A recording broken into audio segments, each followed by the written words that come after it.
হচ্ছে ফিভারের টাইপ এবং ক্লাসিফিকেশন আছে। ফিভার হচ্ছে মানেই হচ্ছে CRI, ক্রাই, মানে continued, remittent, intermittent. Continued, remittent, intermediate, CRI। আচ্ছা, কন্টিনিউড মানে হচ্ছে প্রথম কথা হচ্ছে যে বা রেমিনেন্টের ক্ষেত্রে দুই ধরনের ক্ষেত্রে আমরা বলবো এরা কখনো বেজ লাইন টাচ করবে না, এবং কন্টিনিউটির ক্ষেত্রে ফ্ল্যাকচুয়েশন হচ্ছে 1.5 ডিগ্রি ফারেনহাইট বা 1 ডিগ্রির বেশি হবে না।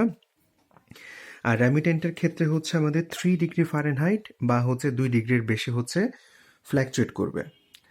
আর যেটা হচ্ছে আমাদের ইন্টারমিডিয়েট, সেটা হচ্ছে অবশ্যই বেজ লাইন টাচ করবে, মানে জ্বর এসে কমে যাবে, কয়েক ঘন্টা কম থাকবে, এরপর আবার শুরু হবে। তার মানে কন্টিনিউড, রেমিটেন্ট এবং হচ্ছে intermittent.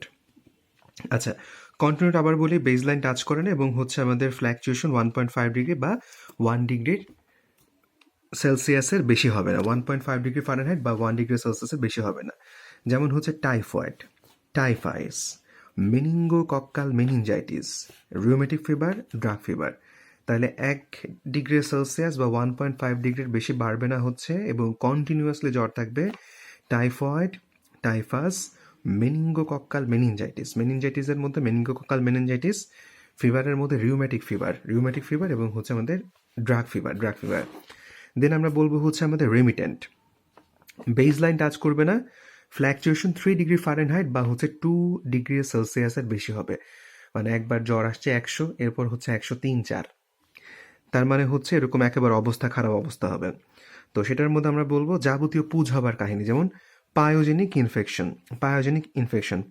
Liver abscess, acute bronchopneumonia, acute tonsillitis, septicaemia, acute pyelonephritis এবং হচ্ছে লিম্ফোমা। এই লিম্ফোমাটাই হচ্ছে ব্যতিক্রম, যেখানে হচ্ছে জ্বর বেজলাইন টাচ করবে না, মানে 100 ডিগ্রির বা এর নিচে নামবে না বা নর্মাল হবে না, এবং সবসময় ফ্ল্যাকচুয়েশনটা হবে 3 ডিগ্রি ফারেনহাইট বা হচ্ছে 2 ডিগ্রি সেলসিয়াসের বেশি। মানে একসময় পাবো 103-4 পাবো, আরেক সময় 100 পাইলাম। আচ্ছা, এরপর আমরা চলে আসবো হচ্ছে আমাদের ইন্টারমিটেন্ট। এটার বিষয়টা হচ্ছে অবশ্যই বেজলাইন স্পর্শ করবে এবং কয়েক ঘন্টা থাকবে। তো এটা মনে রাখবো হচ্ছে আমাদের কিউট তার কোয়া। কিউট থেকে আমরা বলবো কিউটিডিয়ান মানে হচ্ছে প্রতিদিন জ্বর আসবে। তার থেকে আমরা বলবো হচ্ছে টার্সিয়ান মানে হচ্ছে একদিন পর পর জ্বর আসে। আর কোয়ার্টান মানে হচ্ছে গিয়ে আমাদের 2 দিন পর পর জ্বর আসবে। কিউটিডিয়ান প্রতিদিন জ্বর আসবে কি কি, যেমন টিবি, ইউটিআই এবং হচ্ছে সেপ্টিসেমিয়া। টার্সিয়ানের ক্ষেত্রে আমাদের বলবো একদিন পর পর জ্বর আসে, এটা হচ্ছে ভিভো। যেমন হচ্ছে বিনাইন টার্সিয়ান ম্যালেরিয়া, তার মধ্যে থাকবে হচ্ছে প্লাজমোডিয়াম ভিভক্স এবং হচ্ছে প্লাজমোডিয়াম ওভালি। এটা হচ্ছে আমাদের তার মানে টার্সিয়ান। আর কোয়া মানে হচ্ছে কোয়ার্টান, মানে হচ্ছে 2 দিন পর জ্বর আসে, যেমন কোয়ার্টান ম্যালেরিয়া, এটা হয় হচ্ছে প্লাজমোডিয়াম ম্যালেরিয়া দিয়ে হয়। আচ্ছা, জ্বরের সাথে রিলেটেড কয়েকটি স্পেশাল ফিচার আমরা বলবো হচ্ছে লো গ্রেড ফিভার, কিন্তু হচ্ছে রাতের বেলা ঘামে এবং হচ্ছে বিকালবেলা জ্বর বাড়ে, টিবি। লো গ্রেড ফিভার কিন্তু রাতের বেলা ঘামে এবং ইভিনিংয়ের সময় বাড়ে, টিবি। ফিভার থাকবে এবং হচ্ছে ড্রেন্সিং নাইট সোয়েট, মানে হচ্ছে একেবারে পানি দিয়ে বিছানা ভিজে যাবে, সেটা হচ্ছে টিবি এবং লিম্ফোমা। এখানে হচ্ছে আমাদের ক্যান্সার অফ ডাব্লিউবিসি, লিম্ফোমা। আচ্ছা, ফিভার এবং তার সাথে হচ্ছে আনকনশাসনেস, জ্বর এবং হচ্ছে অজ্ঞান হয়ে আসছে, সেরেব্রাল ম্যালেরিয়া, অবস্থা খারাপ, মেনিনজাইটিস, এনকেফালাইটিস এবং হচ্ছে আমাদের পন্টাইন হেমোরেজ। তার মানে ফিভারের সাথে যদি আনকনশাসনেস নিয়ে আসে, অবস্থা খারাপ, সেরেব্রাল ম্যালেরিয়া, মেনিনজাইটিস, এনকেফালাইটিস এবং হচ্ছে আমাদের পন্টাইন হিমোরেজ। আচ্ছা, ফিভার তার সাথে হচ্ছে নেক রিজিডিটি, ঘাড়ের মধ্যে হচ্ছে শক্ত হয়ে গেছে, মেনিনজাইটিস, এনকেফালাইটিস। আচ্ছা, মনে রাখতে হবে ফিভার তার সাথে হচ্ছে চিলস এবং রাইগোর্স আমরা পাবো। ফিভারের সাথে কাঁপাকাঁপি দিয়ে জ্বর আসবে। অ্যাকিউট পাইলোনেফ্রাইটিস মানে কিডনির মধ্যে inflammation. Acute cholangitis. Sub acute তার মানে হচ্ছে গল ব্লাডারের ঝামেলা। সাব অ্যাকিউট ব্যাকটেরিয়াল এন্ডোকার্ডাইটিস, তার মানে কিডনিতে পাইলোনেফ্রাইটিস, গল ব্লাডারে কোলানজাইটিস এবং হচ্ছে হার্টে ব্যাকটেরিয়াল এন্ডোকার্ডাইটিস। তার সাথে আমরা বলবো subphrenic abscess, pyogenic lung abscess, septicaemia. Subphrenic abscess, pyogenic lung abscess, septicaemia, chills এবং রাইগোর্স পাবো। এছাড়াও লোবার নিউমোনিয়া, এবং pyrogenic reaction after infusion or transfusion. Pyrogenic এটা হচ্ছে রিয়াকশন আফটার ইনফিউশন অথবা আচ্ছা ট্রান্সফিউশন। আচ্ছা, ফিভারের সাথে চিলস এবং রাইগোর্স পাবো, কিন্তু হচ্ছে সোয়েটিং হয়ে জ্বর কমে যাবে, সেটা হচ্ছে কি আমাদের ম্যালেরিয়ার ক্ষেত্রে। আচ্ছা, পেশেন্ট উইথ ফিভারিশ ফিলিং, তার সাথে হচ্ছে এক্সেসিভ সোয়েটিং আমরা অনেক সময় পাবো থাইরোটক্সিকোসিস। ফিভারিশ ফিলিং, জ্বর বোধ করবে, তার সাথে এক্সেসিভ সোয়েটিং থাকবে, থাইরোটক্সিকোসিস। আচ্ছা, দেন হচ্ছে গিয়ে আমাদের হজকিন্স লিম্ফোমার ক্ষেত্রে আমরা বলবো আনডিউলেন্ট ফিভার, মানে হচ্ছে 1 সপ্তাহ তীব্র জ্বর এসে 1 সপ্তাহ পরে কমে 7 দিন আর জ্বর থাকে না। ফিভার উইথ ডাবল অথবা ট্রিপল রাইজ, এটা আমরা পাবো কালাজ্বর। ফিভার আসবে, ডাবল এবং ট্রিপল রাইজ হবে কালাজ্বরের ক্ষেত্রে। স্টেপ ল্যাডার প্যাটার্ন হবে হচ্ছে enteric fever. Step ladder pattern হয় হচ্ছে এন্টেরিক ফিভার। দেন আমরা চলে আসবো রিল্যাপসিং ফিভার। রিল্যাপসিং ফিভার মানে হচ্ছে ভেক্টর আর্থ্রোপোড বা আর্থ্রোবোরের কামড়ে হচ্ছে জ্বর হওয়া। ম্যালেরিয়া, বোর্ডেলিওসিস, তবে ব্যতিক্রম হচ্ছে লিম্ফোমাতেও হচ্ছে রিল্যাপসিং ফিভার হতে পারে। আর ফিভার উইথ হচ্ছে মায়ালজিয়া, এটা হচ্ছে মায়ালজিয়া মানে হচ্ছে মাসেলে ব্যথা। ইনফ্লুয়েঞ্জা, ডেঙ্গু, চিকুনগুনিয়াতে আমাদের জ্বরও থাকবে, মাসেলে ব্যথা থাকবে। আচ্ছা, ফিভার উইথ র্যাশের ক্ষেত্রে আমরা মনে রাখবো 7 দিন পর্যন্ত বিভিন্ন রকম র্যাশ হইতে পারে। তো মনে রাখার বুদ্ধি হচ্ছে very sick person must take double egg. Varicella বা হচ্ছে চিকেন পক্স। ফার্স্ট ডেতে যদি আমাদের ফিভার আসে, তার সাথে র্যাশ, ভেরিসিলা বা চিকেন পক্স। সেকেন্ড ডেতে ফিভার এবং তার সাথে র্যাশ আছে, স্কারলেট ফিভার, সিক থেকে scarlet fever. Third day person থেকে পক্স মাস্ট। মিজলস এবং হচ্ছে জার্মান মিজলস বা rubella, measles and German rubella. Fourth ডেতে আমাদের হচ্ছে র্যাশ আসবে। ফিফথ ডেতে র্যাশ আসবে হচ্ছে আমাদের টাইফাস হচ্ছে জ্বরের সাথে ফিফথ ডেতে র্যাশ আসবে। দেন হচ্ছে ডাবল থেকে আমরা বলবো ডেঙ্গুতে হচ্ছে 6ষ্ঠ দিনে সাধারণত শরীরে র্যাশ আসে। এক থেকে আমরা বলবো এন্ট্রিক ফিভার, যেখানে রোজ স্পট পাবো আমরা 7ম দিনে। তবে ড্রাগ র্যাশ যে কোনো সময় অ্যাপিয়ার করতে পারে। ড্রাগ র্যাশ মে অ্যাপিয়ার এনি টাইম। আচ্ছা, একটু মনে রাখবো হচ্ছে রিলেটিভ ব্র্যাডিকার্ডিয়া কি জিনিস। প্রতি ডিগ্রি ফারেনহাইট জ্বর বৃদ্ধির জন্য পালস 10 বাড়ার কথা, কিন্তু এই অনুযায়ী যখন পালস বাড়ে না, তখন সেটাকে আমরা বলবো রিলেটিভ ব্র্যাডিকার্ডিয়া। আচ্ছা, কোথায় পাবো? ভাইরাল ফিভারে হচ্ছে গিয়ে হার্ট রেট সেভাবে বাড়বে না, relative bradycardia. First week of enteric fever, brucellosis, then হচ্ছে আমাদের উইলস ডিজিজ আর সিটাকোসিস। আচ্ছা, এখানেও এরকম একটা বিষয় আছে, আমি এটা বাদ দিয়ে গেলাম যেহেতু পড়ছি আমি। আচ্ছা, fevers will chills and rigors, এখানে আমরা দেখতেছি malaria, UTI, cholangitis, pneumonia, abscess. আচ্ছা, ফিভার উইথ জন্ডিস পাবো কোথায়? Viral hepatitis, leptospirosis, lymphoma, leukaemia, disseminated TB, leukaemia, lymphoma, leptospirosis এবং হচ্ছে ভাইরাল হেপাটাইটিস। আর ফিভার উইথ অ্যানিমিয়া আমরা পাবো aplastic anaemia, aplasia of the bone marrow তখন হবে, অ্যাপ্লাস্টিক অ্যানিমিয়া, লিউকেমিয়া, কালাজ্বর, লিম্ফোমা এবং হচ্ছে malaria. Fever with anaemia, aplastic anaemia, leukaemia, কালাজ্বর, লিম্ফোমা, ম্যালেরিয়া। আচ্ছা, এছাড়াও হচ্ছে আমাদের ক্রনিক ফিভার উইথ হেপাটোস্প্লিনোমেগালি, মানে হচ্ছে লিভারও বড় হবে, স্প্লিনও বড় হবে। ক্রনিক ফিভার, অনেক দিন ধরে জ্বর আছে। কালাজ্বর, ক্রনিক ম্যালেরিয়া। কালাজ্বরের ক্ষেত্রে লিভার স্প্লিন বড় হবে, ক্রনিক ম্যালেরিয়ার ক্ষেত্রে লিভার স্প্লিন বড় হবে। লিম্ফোমা হচ্ছে ডাব্লিউবিসির ক্যান্সার, লিভার স্প্লিন বড় হবে। টিউবারকুলোসিস, লিভার স্প্লিন বড় হবে এবং হচ্ছে আমাদের লিউকেমিয়াতেও হচ্ছে আমাদের লিভার স্প্লিন বড় হবে। তার মানে কালাজ্বর মশা দিয়ে হয়েছে, ক্রনিক মাছি দিয়ে হয়েছে। Chronic malaria, lymphoma, leukaemia, tuberculosis. আচ্ছা, ফিভার উইথ র্যাশ আমরা দেখছিলাম।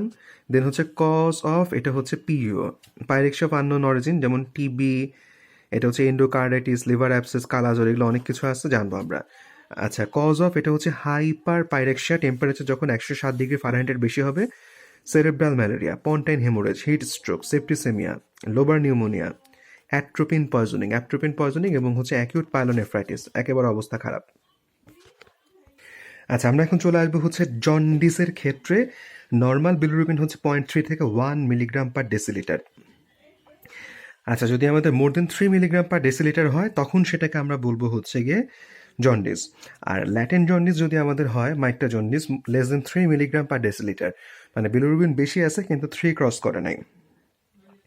আচ্ছা, ক্লিনিক্যাল ক্লাসিফিকেশন অফ জন্ডিস একটা হচ্ছে আমাদের pre hepatic or haemolytic jaundice, মানে আমাদের এই ক্ষেত্রে আরবিসি ভাঙতেছে বেশি, ভেঙে এরপর জন্ডিস হচ্ছে, এটা হচ্ছে pre hepatic or haemolytic jaundice. আরেকটা হচ্ছে হেপাটিক অথবা হচ্ছে হেপাটোসেলুলার জন্ডিস। আচ্ছা, তো আরেকটা হচ্ছে আমাদের পোস্ট হেপাটিক অথবা হচ্ছে অবস্ট্রাকটিভ জন্ডিস, পোস্ট হেপাটিক অথবা হচ্ছে অবস্ট্রাকটিভ জন্ডিস। আমি একটু উদাহরণগুলো করি। হেমোলাইটিক যেমন হচ্ছে আমাদের congenital defect in RBC, sickle cell anaemia, thalassaemia, haemoglobinopathies, এই সমস্ত ক্ষেত্রে হচ্ছে আরবিসি বাঁচতে পারবে না, তার কারণে হচ্ছে জন্ডিস হয়ে গেছে। এছাড়া ম্যালেরিয়া, এছাড়া ইনকমপ্লিট ব্লাড ট্রান্সফিউশন এবং হচ্ছে ইরাইথ্রোব্লাস্টোসিস ফিটালিসের ক্ষেত্রে হচ্ছে প্রি হেপাটিক অথবা হচ্ছে হিমোলাইটিক জন্ডিস হবে। দেন হচ্ছে আমাদের হেপাটিক অথবা হচ্ছে হেপাটোসেলুলার জন্ডিস, তার মানে এখানে সেল ভাঙতেছে, যেমন অ্যাকিউট ভাইরাল হেপাটাইটিস, ভাইরাস গিয়ে সেল ভাঙতেছে। অ্যালকোহলিক, মদ খাইতেছে, সেল ভাঙতেছে। অটো ইমিউন, সেল ভাঙতেছে লিভারের। ড্রাগ ইনডিউসড, ড্রাগ খাবে লিভার সেল নষ্ট হবে। সিরোসিস, কোনো কারণে লিভার নষ্ট হচ্ছে। তার মানে হচ্ছে যে সমস্ত জন্ডিসে হচ্ছে লিভারের ভেতরে ঢুকে হয়, সেই ক্ষেত্রে সেগুলোকে আমরা বলবো হচ্ছে আমাদের হেপাটোসেলুলার জন্ডিস। এখানে আনকনজুগেটেড এবং কনজুগেটেড দুই পদেরই আমরা বিলিরুবিন পাবো, এবং প্রি হেপাটিকে শুধু আনকনজুগেটেড বিলিরুবিন পাবো। এটা মনে রাখবো যে প্রি হেপাটিক জন্ডিস যদি হয় তখন সেখানে শুধু আনকনজুগেটেড পাবো, তবে হেপাটিক অথবা হেপাটোসেলুলারের ক্ষেত্রে আনকনজুগেটেড এবং কনজুগেটেড দুই পদেরই বিলিরুবিন থাকবে। আচ্ছা, পোস্ট হেপাটিক অথবা হচ্ছে অবস্ট্রাকটিভ জন্ডিসের ক্ষেত্রে আমরা বলবো এক্সট্রা হেপাটিক, যেমন হচ্ছে কোলেডোকোলিথিয়াসিস, কোলেডোকোলিথিয়াসিস। এছাড়া হচ্ছে আমাদের কার্সিনোমা কারণে হইতে পারে। আরেকটা হচ্ছে ইন্ট্রা হেপাটিকের ক্ষেত্রে আমরা বলবো ভাইরাল হেপাটাইটিস, দরকার হইলে আমরা একটু দেখে নিব। আচ্ছা, হিমোপটাসিস মানে হচ্ছে কাফিং অফ ব্লাড ইজ কল্ড হিমোপটাসিস। এখানে শুধু আমরা দুইটা জিনিস জানবো, একটা হচ্ছে ব্রঙ্কিয়াল ডিজিজ, আর একটা হচ্ছে আমাদের প্যারেনকাইমাল ডিজিজ। ব্রঙ্কিয়াল ডিজিজের ক্ষেত্রে আমরা বলবো কার্সিনোমা, ব্রঙ্কিয়েকটেসিস এবং হচ্ছে অ্যাকিউট ব্রঙ্কাইটিস যদি হয় তাহলে কফের সাথে হচ্ছে ব্লাড যাবে। কার্সিনোমা, ব্রঙ্কিয়েকটেসিস এবং হচ্ছে অ্যাকিউট ব্রঙ্কাইটিস। আর প্যারেনকাইমাল ডিজিজের ক্ষেত্রে আমরা বলবো হচ্ছে লাংসে যাবতীয় ডিজিজ, যেখান থেকে হচ্ছে হিমোপটাইসিস হবে, মানে কফের সাথে ব্লাড যাবে।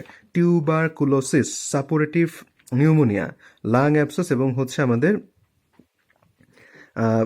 প্যারাসাইটের মধ্যে হাইড্রেটিড ডিজিজ এবং হচ্ছে ফ্লুক্স। আচ্ছা, এছাড়া হচ্ছে ব্রঙ্কিয়াল ডিজিজের ক্ষেত্রে এই তিনটা বাদ দেওয়া আমরা বলবো ফরেন ব্রঙ্কিয়াল অ্যাডিনোমা এবং হচ্ছে ফরেন বডি দিয়েও আমাদের হচ্ছে কি হতে পারে, কাফিং আউট অফ ব্লাড হতে পারে। আর প্যারেনকাইমাল ডিজিজের ক্ষেত্রে এছাড়া আমরা বলবো হচ্ছে ট্রমা, অ্যাক্টিনোমাইকোসিস এবং হচ্ছে মাইসোটিমা দিয়েও হচ্ছে গিয়ে আমাদের কাফিং আউট অফ ব্লাড হইতে পারে। আচ্ছা, ডিসঅ্যাপনিয়া মানে হচ্ছে কি আমাদের ব্রেথলেসনেস একটা অবস্থা। তো ব্রেথলেসনেসের ক্ষেত্রে বা অ্যাকিউট ডিসঅ্যাপনিয়ার ক্ষেত্রে কার্ডিওভাস্কুলার কজ হতে পারে। হ্যাঁ, কার্ডিওভাস্কুলার কোনো প্রবলেমের কারণে অ্যাকিউট ডিসঅ্যাপনিয়া হতে পারে। আর ক্রনিকের ক্ষেত্রে আমরা বলবো ক্রনিক হার্ট ফেলিওরের ক্ষেত্রে হচ্ছে ডিসঅ্যাপনিয়া হতে পারে। আর বাকিগুলো আমরা আশা করি পারবো। আচ্ছা, সিনকোপ মানে হচ্ছে sudden loss of consciousness. To, reduce cerebral perfusion, কোনো কারণে মাথার মধ্যে কম ব্লাড যাচ্ছে, তার কারণে আনকনসাসনেস হইল। আচ্ছা, there are three principal mechanisms that, এটা হচ্ছে আচ্ছা এত কিছু দরকার নেই। প্রথমটা হচ্ছে cardiac syncope due to mechanical cardiac dysfunction or arrhythmia. আচ্ছা, তার মানে হার্টের কারণে শরীরে রক্ত কম দিতে পারে, মাথায় কম রাখতে দিতে পারে। Neuro cardiogenic syncope in which abnormal autonomic reflux cause bradycardia অথবা হচ্ছে অ্যাবনর্মাল ব্র্যাডিকার্ডিয়া হয়েও হচ্ছে কি আমাদের এরকম সিনকোপ হতে পারে। এবং হচ্ছে পোস্টুরাল হাইপোটেনশন। আচ্ছা, পোস্টুরাল হাইপোটেনশনের কাহিনী হচ্ছে কি আমাদের সিস্টোলিক হচ্ছে 20-এর বেশি পার্থক্য এবং ডায়াস্টোলিক হচ্ছে আমাদের 10-এর বেশি কমে গেল হঠাৎ করে। সিস্টোলিক কমে গেল হচ্ছে হঠাৎ করে 20 মার্কারি, আরেকটা হচ্ছে ডায়াস্টোলিক কমে গেল হচ্ছে আমাদের 10 মার্কারি। আচ্ছা, ভেসোভেগাল সিনকোপ হচ্ছে it is normally triggered by reduction is venous return due to prolonged standing অথবা এক্সেসিভ হিট। ভেসোভেগাল সিনকোপ হয় হচ্ছে কি প্রলং স্ট্যান্ডিং দিয়ে অথবা হচ্ছে এক্সেসিভ হিট দিয়ে। আচ্ছা, অ্যাসিটিস আমরা পারবো। তারপর আমরা দেখবো হচ্ছে কজ অফ অ্যাসাইটিস মানে হচ্ছে ফ্লুইড জমা। হ্যাঁ, আচ্ছা, একটা হচ্ছে ম্যালিগনেন্ট ডিজিজ মানে কার্সিনোমার মধ্যে যেমন হেপাটিক এবং হচ্ছে পেরিটোনিয়াল, তার সাথে আমরা বলবো কার্ডিয়াক ফেইলার এবং হচ্ছে হেপাটিক সিরোসিস।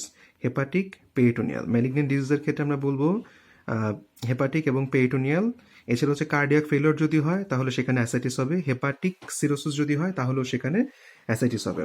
আচ্ছা, আদার কজের ক্ষেত্রে আমরা বলবো হাইপো প্রোটিনিমিয়া, শরীরে কোনো কারণে প্রোটিন কমে গেছে।